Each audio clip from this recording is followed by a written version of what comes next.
Welcome to the Gay Buddhist Forum, where teachers from all schools of Buddhism offer their perspectives on the Dharma and its application in modern times, especially for LGBTQI audiences. These talks are offered freely to the world and made possible by appreciative listeners. If you would like to support our efforts to share the Dharma with underserved audiences, please visit gaybuddhist.org. There you can donate, find a list of upcoming speakers, or enjoy many hundreds of these recorded talks dating back to 1996. Welcome, everyone. I sometimes feel a little guilty starting a Dharma talk after a nice sit like that, because hopefully in the sit you were fully involved in the present moment, no matter what was going on with you. You might have had a busy mind or not, but you were present and hopefully mindful. And now I'm going to tempt you to drift away from that and get caught up in your cognitive mind. So don't. Or at the very least, I invite you to try to keep like 25% of your awareness on your body. Maybe just felt sense of sitting in a seat, or any aches or pains to keep you in the present moment. Very useful meditation objects. And if you get lost in trying to figure out what I'm talking about, because some of what I'm addressing today is a little bit heady, just let go of it. Because explaining things like the Dharma can take us away from direct experience, which is exactly what the Buddha tried not to do, and into metaphysics or into beliefs or into ideas about things. And the Buddha avoided metaphysics. It's something that surprises a lot of Westerners. The Buddha didn't talk about the meaning of things. The Buddha was much more interested about how things work. He was more experienced or more interested in direct experience than in ideas. So this is one of the fairly unique things about Buddhism. And hence the emphasis on meditation rather than belief or ideas in Buddhism. In fact, I think most of the Buddha's talks, which they're just, books and books of suttas that have been recorded, most of them are, if you really pay attention, are instructions on how to be present or how to be in the world. So this is a pretty foreign approach, this idea of gaining wisdom through meditation, through silence, a foreign approach to most of us Westerners who grew up in an educational system that taught us that if you want to learn something, you think about it, or read, or listen to a talk. Thich Nhat Hanh said that understanding does not arise as a result of thinking. It is the result of a long process of conscious awareness. Sometimes, he said, understanding can be translated into thoughts, but thoughts are too limited to carry too much understanding.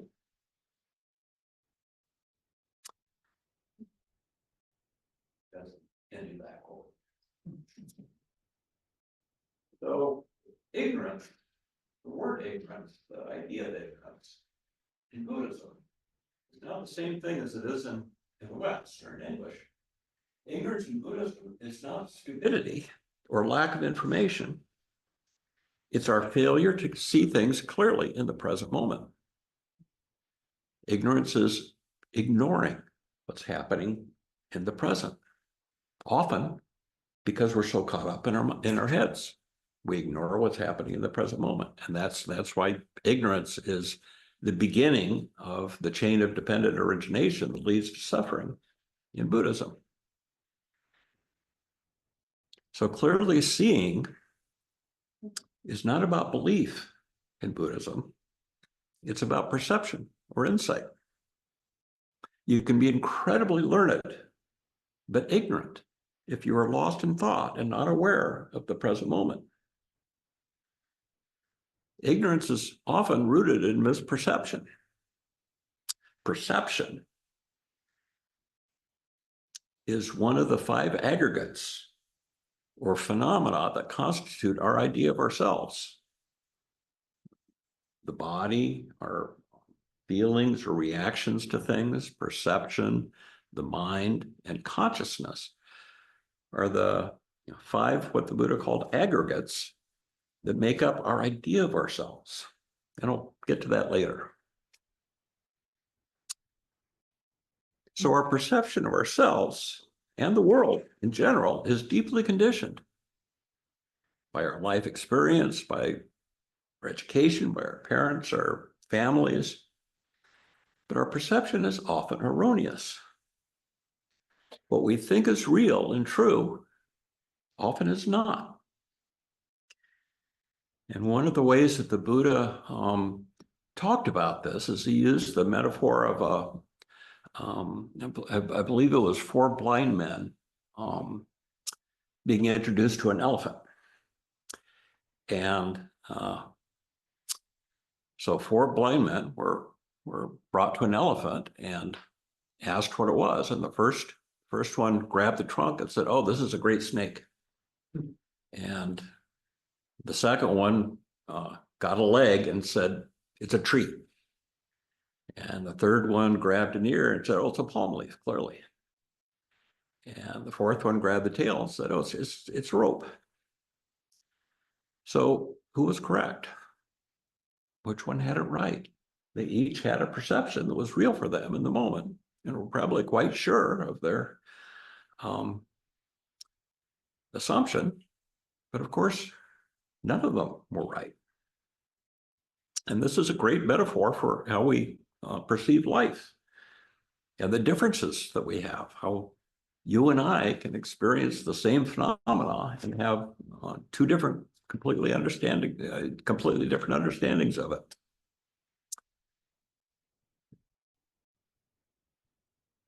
So as I said, ignorance in this sense is the beginning of dependent origination, which is kind of the flowchart of how suffering unfolds. Dependent origination is often defined as not understanding the 4 noble truths, which is not a bad definition. But it's really more about, I think, the failure to grok the nature of reality, not being able to see the elephant. The Burmese teacher U Tejaniya said, "We get lost in concepts. We need to see the difference between the concepts we use to create a convincing mental picture of reality and reality itself. We need to see the difference between the concepts we use to create a convincing mental picture of reality and reality itself."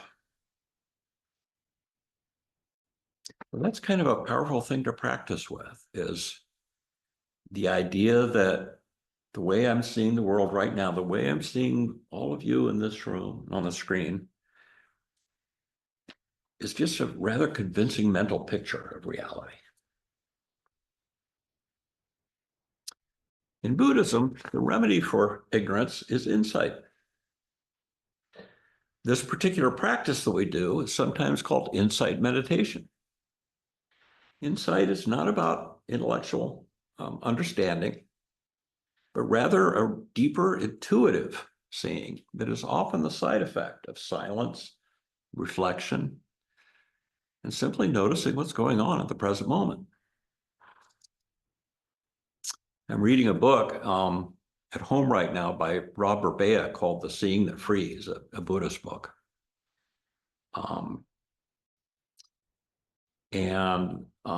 He says, Robert Burbea defines insight as any realization, understanding, or way of seeing things that brings a dissolution of or a decrease in dukkha. So it's not intellectual, it's about dissolving dukkha. The best synonym for insight that I've come up with in English is word I already used, grokking.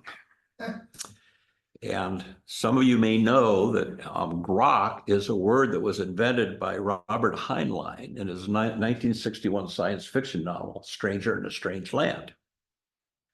And in this novel, the science fiction novel, which I read when I was probably, I don't know, 18 years old, an alien comes to Earth and kind of like being like an anthropologist from outer space, this alien tries to figure out what we're all about. And we're a pretty complicated problem. But he did this through grokking. And it was something that the alien mind, because I remember the alien was neither male nor female or both. I can't remember if anybody knows, correct me. Do you? I remember him being male. Being male? Okay, well, I'll say he then. So, so the alien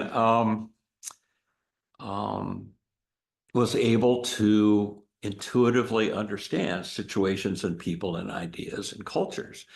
And he called it grokking. And it was more about, it was not just about understanding, it was more about becoming one with. He actually became one with whatever he was trying to absorb. So to grok something is to internalize it, to understand it on a deeper level. So we can't grok a math problem, but we can grok or have insight into, say, vulnerability or impermanence, or the Four Noble Truths for that matter. Because usually insight is something that we already understand on an intellectual level. With insight, we gain a deeper understanding. Barry Gillespie highlights this when he says that the path isn't a straight line, it's a spiral. You continually come back to things you thought you understood and see a deeper truth. If any of you had that experience, you thought you knew something, but then either through practice or through learning or through experience, you go, oh, I thought I knew what that was about, but now I do. And when I first started having those kinds of insights, it made me very humble about anything that I thought I knew at all. Well, I thought I knew, but now I do, but maybe I don't.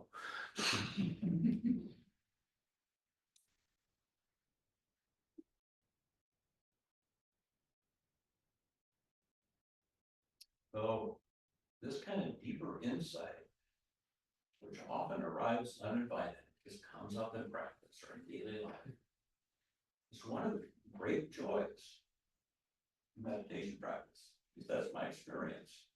Insight is a gift. It's one of the wonderful things about meditation practice. We can intellectually understand the universality of impermanence. But if you really grok impermanence, you'll have no fear of death or loss or change. Old age, illness, and death are what are supposed to happen. They're nature. So insight often leads to letting go of our reactivity to nature, reactivity to the nature of things. This is the seeing that frees. I love that title, the title of that book, because insight or seeing clearly is indeed liberating.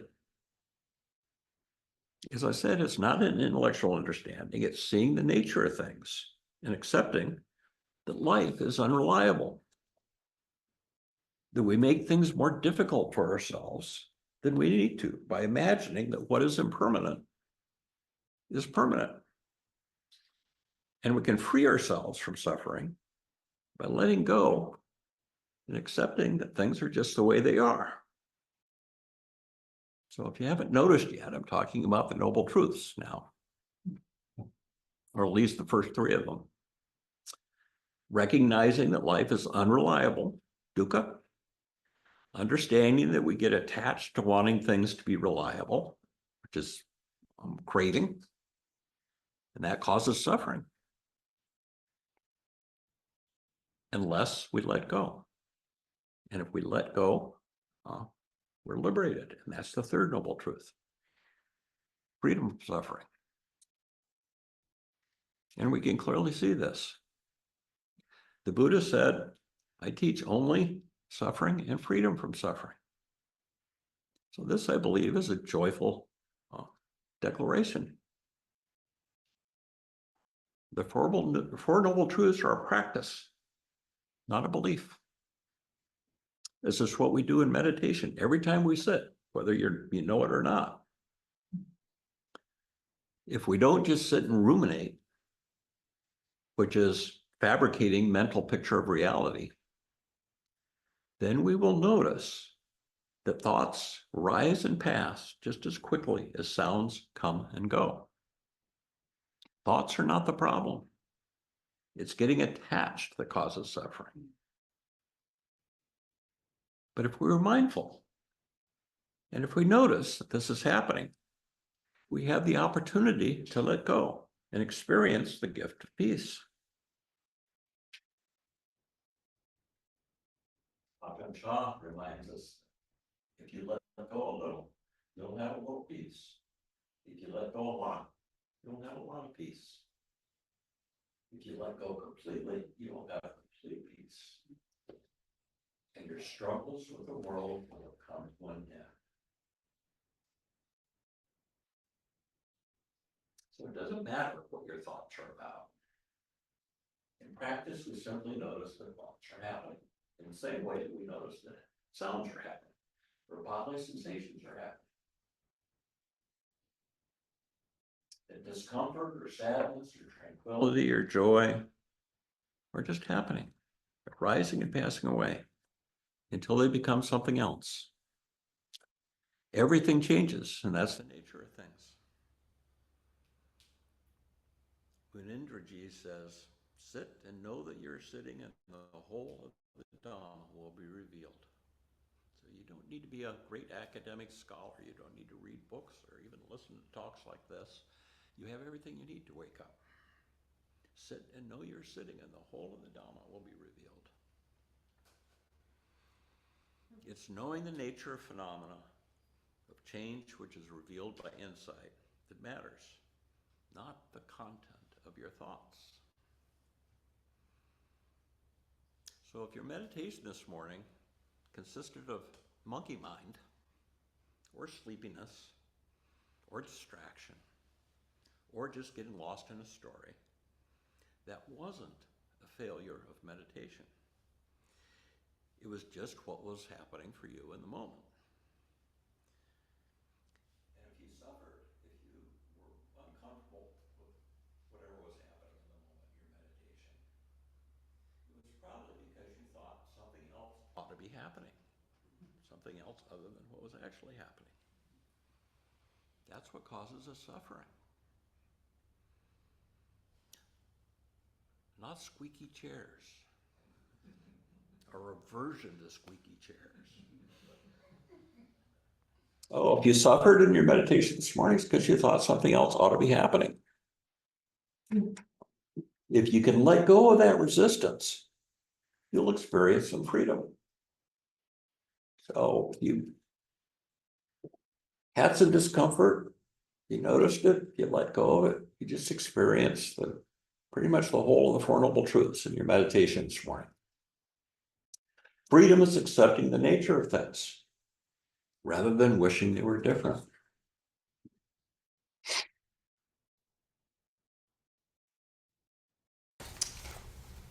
So the Buddha suggested that the most profound and life-changing insights,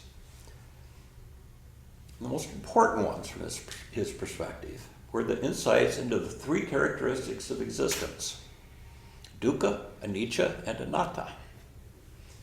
Unreliability, impermanence, and not self.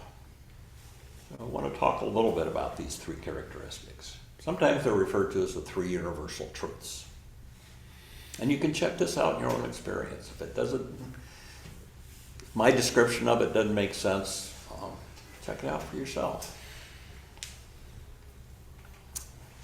Now, the first one I'll talk about is anicca in the Pali language, which is impermanence. I've already mentioned it.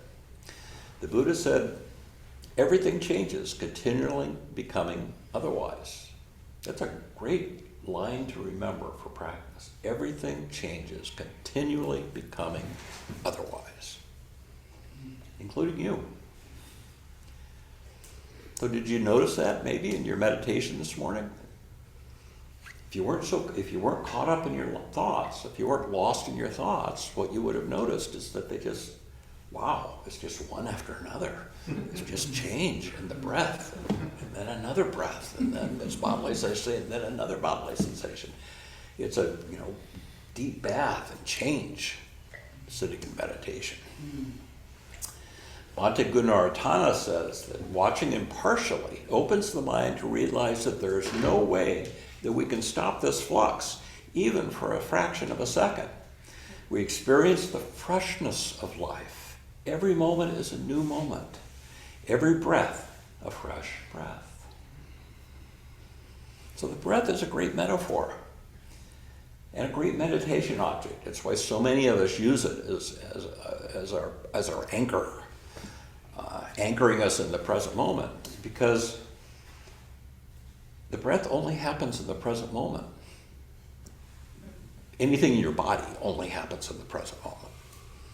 And yet, it's always subtly changing. The breath is always changing.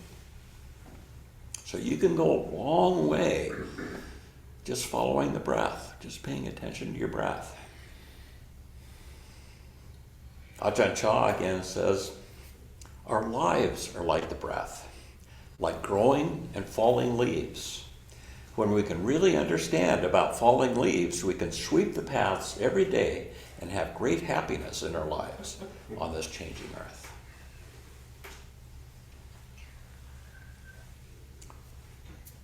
There's an anicca chant, an impermanent chant, that is practiced in many traditions in many monasteries around the world. And it's also used quite often at funerals, Buddhist funerals. And the chant begins, I'm just going to give you the first 4 lines in English. The chant begins with, all conditioned things are impermanent. Their nature is to arise and pass away. To live in harmony with this truth brings the greatest happiness. So a lot of monastics, monks and nuns in Buddhism, start their day with this chant, and sometimes start with every sip with chant. All conditioned things are impermanent. Their nature is to arise and pass away. To live in harmony with this truth brings the greatest happiness. When we truly absorb the universal truth of impermanence, as I said earlier, we'll lose our fear of death, of change, of illness. It's just nature. It's what's supposed to happen. Or, as Sally Tisdale says, know that your precious, infinitely beloved, and irreplaceable self will dissolve like a sandcastle, grain by grain. And what a relief it is to know. You exist in a great space of knowing, filled with shared ephemerability of all things. So the second characteristic of existence that I'll talk about is dukkha, which is, as you know, also the first noble truth. Dukkha is much misunderstood by the West, partly because for so many years it's been defined as suffering, which is not entirely wrong, but it's just not the best definition. I think it's somewhat more accurate to define dukkha as unsatisfactoriness. But even more, one of my preferred definitions of dukkha is unreliability. And especially from the perspective of it being a universal characteristic of existence, we can see that everything's unreliable. This body is unreliable. This building's unreliable. It would come down at an earthquake. It's got brick walls. The environment's unreliable. Our political system is unreliable. Life is unreliable. It's like the metaphor I like to use for that is, it's like standing on a sandy beach right at the edge of the water with your feet kind of in the water and the waves are washing over your feet, and you know, you think you're solid, but if you just stand there, you start to become unstable. This sand starts disappearing from underneath your feet. And I think that's my favorite metaphor for it. That's the way life is. You know, we think we're stable, but we're not really.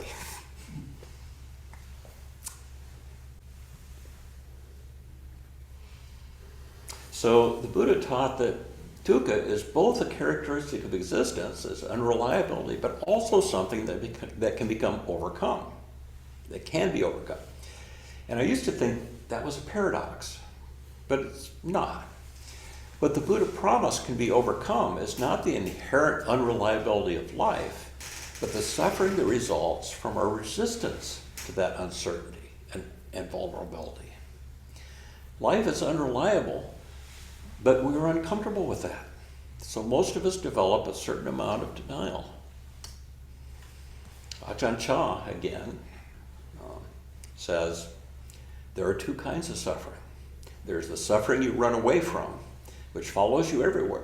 And there's the suffering that you actually face directly, and in doing so, become free. When we see the dukkha that's inherent in our sense desires and our addictions, including thinking's an addiction for most of us,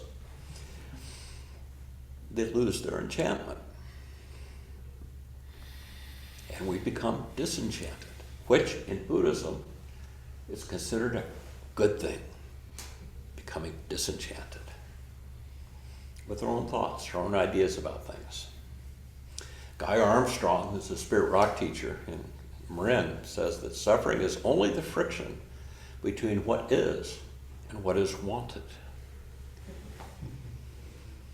So most of you know, I think, know about the metaphor of the two arrows, that everything in life that happens to us is like getting hit by two arrows. The first arrow is whatever happens to us, maybe a cancer diagnosis or a loss. And the second arrow is is how we react to the first arrow, how we react to that loss or that diagnosis. And the Buddha said many times that most of our suffering comes from the second arrow, not the first one. That's something that we can have an impact on. That's something we can change in our lives.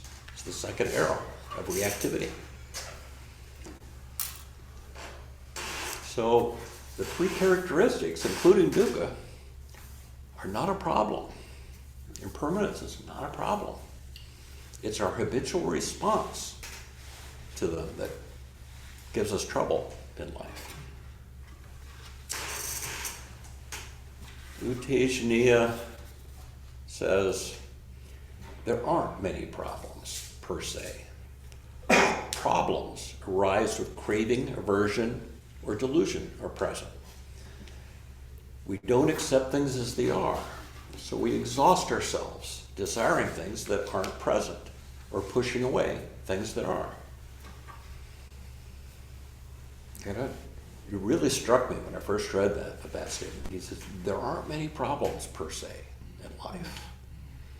Just imagine, there aren't many problems. It's just our reactivity. So suffering and awakening are not at odds with each other. They're part of the same weather system. So the third and final of the three characteristics that I'll talk about is anatta in Pali, anatta, which is often translated as no self or not self. And of course, like the other two, this deserves a whole Dharma talk or a whole retreat all by itself. It often bewilders Westerners. But the Buddha never said that there is or that there is not a self or a soul. He invited us to see for ourselves. In Pali, the expression is ehipassiko. Ehipassiko in Pali means see for yourself. So when people ask the Buddha, he said, is there a self? We understand you're saying is there a self? And the Buddha said, hey, Pasako, check it out in your own experience.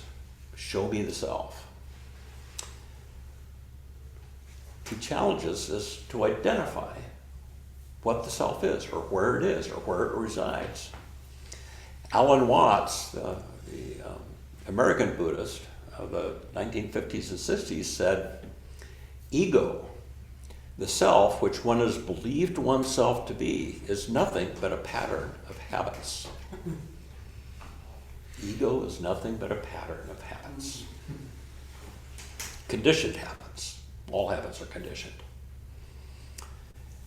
The Buddha recognized that our idea of self is made up of the 5 aggregates, as I was talking about earlier on. Form, which is the body, feeling, perception, thinking, and consciousness. In his talk with his son Rahula, the Buddha's son's name was Rahula, and there's a famous sutta, Rahula Sutta. The Buddha said, nothing whatsoever should be clung to as I, me, or mine. Ajahn Chah said, when we see beyond self, we will no longer cling to happiness. And when we stop clinging, we can begin to be happy.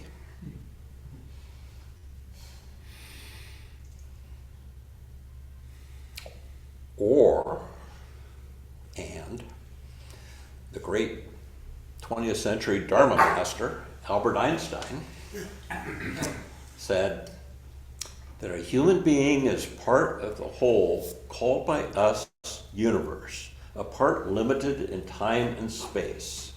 He experiences himself, his thoughts and feeling, as something separated from the rest, a kind of optical delusion of consciousness.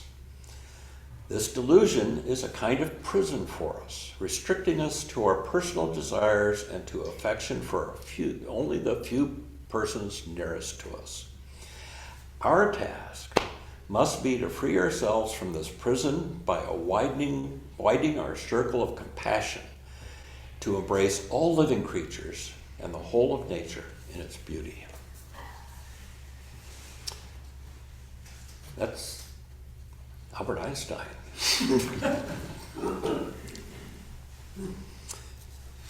Or as Robert Thurman put it, when you understand interconnectedness, it makes you more afraid of hating than of dying. So I recently heard a Dharma talk by a teacher, in fact I think it was Robert Bea, who said that anicca, anatta, and dukkha, the 3 characteristics, were not actually calling them the 3 characteristics was not done in early Buddhism. That's something that kind of came later, and it's not erroneous to call them its 3 characteristics of existence. So we can see them this way. But he said the way the Buddha actually talked about it originally is more as 3 different ways of perceiving, 3 ways of perceiving nature of the world and existence. So in other words, they're not some metaphysical understanding of the nature of existence, but rather a way of seeing the nature of things. And that was an insight I got from a talk. It opened up a new way of understanding for me that has led to other insights. That's the way insights work. They kind of feed each other. So it's important to understand that understanding the 3 characteristics, or reflecting on them, or sitting with them, serves the interest of waking up. It's not just an idea. It's certainly not dogma. It should serve the interest of waking up, freeing us from suffering, seeing the nature of things, letting go of wanting to be different, and living in harmony with nature. I think the three characteristics are really a unity. I think they're one truth, but 3 different facets, like 3 different facets of the same crystal.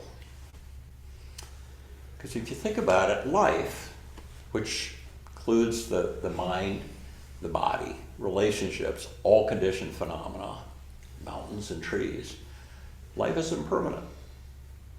It's the first characteristic. Seeing that impermanence of body and mind shows us that nothing can be held as immediate mind.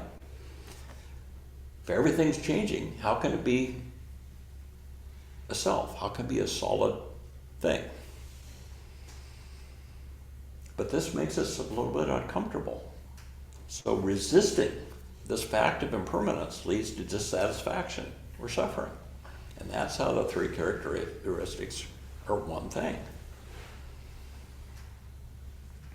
U Tejaniya said if we practice correctly, life is always new and interesting because we're always seeing more.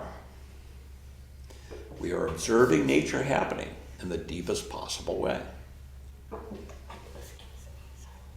So as I said earlier on, everything, you already have everything you need to wake up. You only just need to pay attention and to let go. Ahipasiko, the Buddha said. See for yourself. So that's what I have to share with you. I hope it didn't totally put you in your head. But if anything was confusing or unclear or wrong, now's your chance to leave. Thank you, David. That was very good. I really appreciate that talk experientially. And I wanted to ask you, you know, as a recovering therapist, I think that, you know, it's been said by Buddhist psychiatrists, we need to become somebody before we can become nobody. And you said that consciousness is one of the aggregates, is that correct? Yeah. I mean, I know in Buddhism it's one of the sense doors, right? The mind. No, the mind is a sense door. Oh, that's a good distinction. Yeah, but not consciousness. Yeah. Yeah. So, how would you? Could you say more about the consciousness as it's distinct from the mind? Well, that's a really big question. And different people will answer it in different ways because in different belief systems and different religions, and even within Buddhism, there's a belief that consciousness exists independently of us, or that there's universal consciousness. Whereas the mind is something that's deeply conditioned by our experience and by education and by you know, what we've learned in the world. Consciousness is really one of the most fascinating topics in Buddhism and also in science and neurology. Yeah. And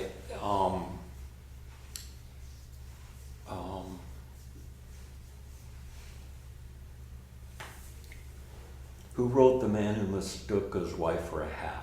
Oliver Sacks. Yeah. Oliver Sacks, who died a few years ago, was a neurologist that wrote a bunch of books, kind of popularized neurology. But he said he believed that consciousness was the last great unexplored territory of neurology. And it's kind of interesting because the things, what Buddha had to say about consciousness is increasingly being reinforced by what science is learning about consciousness. But we don't really know yet. Yeah. Yeah. So I actually trust the Buddha more than I trust the neurologists on that. I think they're going to end up coming around to this point of view. But because the other conclusion they're starting to come to is, and it's controversial, is that maybe there's no soul, maybe there's no self, which is really radical for Westerners, but the Buddha's been saying it said it 3,500 years ago. Yeah, I found the same thing, and I would venture to say that maybe there's a relative self, you know, the self, if you break your leg, you say, you don't say, take this body to the ER, to me, and I think, I'm glad to hear you talk about it, because it's not usually talked about in Buddhist circles, consciousness. I think that we're all have consciousness or awareness underneath all of our fetters and things, and there's only one of us. Yeah. Yeah, and it is important to have a sense of self and a sense of identity, but not to get attached to it. Yeah, right. For instance, we're here collectively with a sense of identity of being gay or queer, but does that separate us from other beings? Does that make us, is that a step away from interconnectedness? I'm just offering that as a reflection. Tom, please. David, thank you so much. I like that I can always rely on you to put my head on tilt. I'll quote you on that. Yeah, I go back to how you started off talking about, there's a difference between the Western sense of ignorance and ignorance, ignoring things as they are. And, the Buddha encouraged us to rely on our own experience.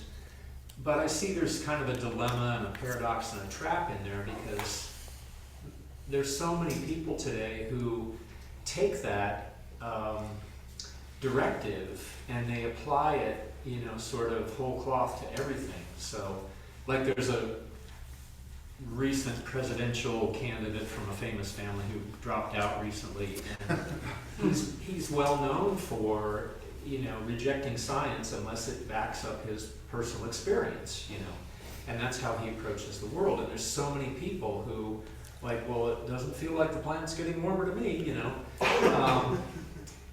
So, yeah, there's sort of this paradox. We should rely on our own experience, but, even the Dalai Lama, like, really looks into science. He relies on science. He incorporates that into his knowing and understanding. So, how do we use it in some places and go further afield and accept something other than our own experience to help us understand the world around us and not be in ignorance, either Western or Eastern? Yeah, that's a great reflection. I don't think it's a paradox. I think when the Buddha said rely on your own experience, he didn't say get metaphysical and find meaning in ways that, in whatever you think is meaning. He says look at these three characteristics of your own experience. So when I rely on my own experience and I look deeply within, at how I think and approach the world, I realize that more often than not, I'm wrong. And one of the things that impresses me when I'm talking to other Dharma practitioners is I'm really impressed by people who know what they don't know, rather than people think that they know what they know and that everybody ought to be agreeing with them. But one of the things I love about Buddhists is very often, because we sit with this, we realize that we're conditioned and we understand perception as being often erroneous, that we have a pretty good idea that we don't really know what we think we know. So that's not what you're hearing from people like the person you were talking about. They're not. Maybe that's the answer.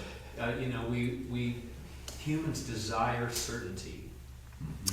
And if we can get uncomfortable with uncertainty and not knowing and changing our minds and stuff, then maybe that's where... We want to make real what isn't real. We want to make permanent what isn't permanent. We want to make me, mine, self, where there isn't a self. Whether through science or our own thinking. Either way. Yeah, okay. That's what humans do. Yeah, thank you. Yeah. Great question. Yeah. Well, in that sense, then, that's where the city meditation helps, for lack of a better word, secure a point of view by accepting all things. So it's like being more, you are all content, and therefore whatever arises is just something that just is still part of you, and you can make a choice for the moment of how to respond if you're clear-sighted of the moment. Yeah. So the memories of that moment later on is just another photograph that you can look at Yeah. and make a reference, but not say, No. I did it before, I'll do it again. Yeah. You know, so Yeah. it's always being refreshed. We're always in a case of Yeah. It's revolution that and spiral change. I was talking Right. about. Yeah. Yeah. And U Tejaniya said something like, awareness is awareness of the present moment, but wisdom is knowing what's skillful and what's not skillful. So there's these two different things are going on in our every moment experience is we're aware of what's going on, but if we have wisdom, we know what's skillful and what's not skillful.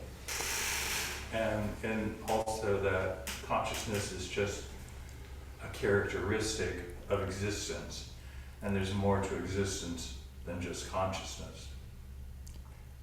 Or less. Or They're both true. They're both true. I don't, this stuff is people outside of outside of Buddhism think, well, that's mystical and deep. But it's not, it's just reality, it's just ordinary reality. It's just a different way of Vedanta would say that consciousness is not an object. yeah, it's not a thing. for the moment of talking, it's a conception, Yes. or concept. Yeah. For me, thinking about science, not necessarily as a dogma, but earlier you mentioned that Buddha talked about just noticing how things are, and to me in science, it's when these conditions occur, this thing will often resolve, not always, and that is science, like the uncertainty principle. You can't know the exact position and velocity of something, so I mean it's intrinsic in science that there is uncertainty, but often when these conditions occur, the following thing will result, which is just a noticing. Exactly. Which is why the Dalai Lama likes science. Yeah. Yeah, they reinforce each other. They're just, I see no conflict there. Right, yeah.